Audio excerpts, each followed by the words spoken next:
Subscribe کیجئے ہمارے دعوت اسلام چینل کو اور بیل آئیکن کو دبائیے تاکہ جو بھی لیٹسٹ اسلامک ویڈیوز ہمارے چینل پر اپلوڈ ہوں سب سے پہلے آپ کے پاس پہنچیں، اور یہ سب بالکل فری ہے۔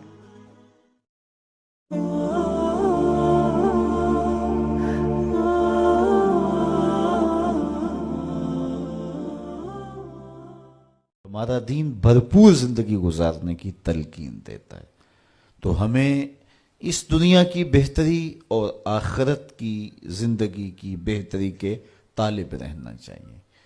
اس دنیا کی بہتریاں بہت ساری ہیں، سب سے بڑی بہتری اس دنیا کی زندگی کی کیا ہے؟ دولت، شہرت، عزت، آبرو، کیا اس دنیا کی سب سے بڑی دولت ہے جو مل جائے تو اس پر بہت زیادہ شکر کرنا چاہیے؟ تو آئیے قرآن کھولیے، سورہ المومنون ہے، ارشاد فرمایا قد افلح المؤمنون، فلاح انہوں نے پائی جنہیں ایمان نصیب ہوا۔ تو اس کائنات میں سب سے بڑی نعمت جو حضرت انسان کو دی گئی ہے وہ دولت ایمان ہے۔ قیامت کے دن سب سے بڑی نعمت جو مومنین کو دی جائے گی وہ دیدار الہی ہوگا۔ تو جو آخرت میں دیدار الہی سے محروم ہو گیا اور دنیا میں ایمان سے محروم ہو گیا وہ حقیقی محروم ہے۔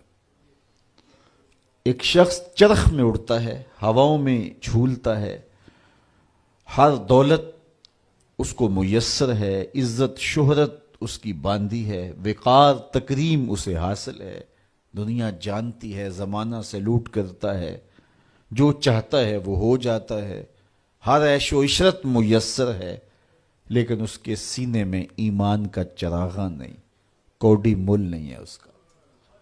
اور ایک شخص جھونپڑے میں رہتا ہے، کھانے کے لیے کبھی مل جاتا ہے کبھی نہیں بھی ملتا، دنیا اسے پہچانتی بھی نہیں ہے، وہ معروف شخص بھی نہیں ہے، لیکن اس کے سینے میں ایمان کا چراغاں ہے، وہ خوش نصیب شخص ہے۔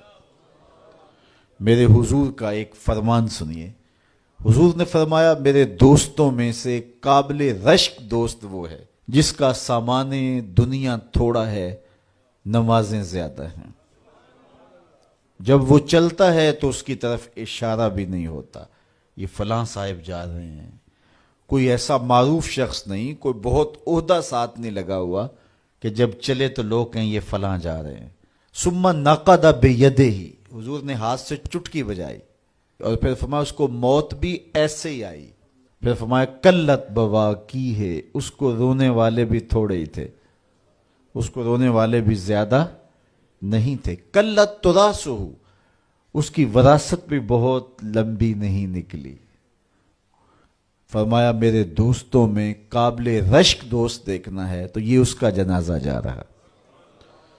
تو ہماری سب سے بڑی دولت ایمان کی دولت ہے، نمازوں کی دولت ہے، شرافت کی دولت ہے، یہ دولتیں ہمیں جمع کرنی چاہیے۔ سویر سے لے کر شام تک دونوں ہاتھوں سے ہم امیر بننے کی دوڑ میں لگے ہوئے ہیں، کوشش کر رہے ہیں دولت جمع ہو جائے، دونوں ہاتھوں سے اکٹھی کر رہے ہیں، امیر بن جائیں، دولت مند بن جائیں۔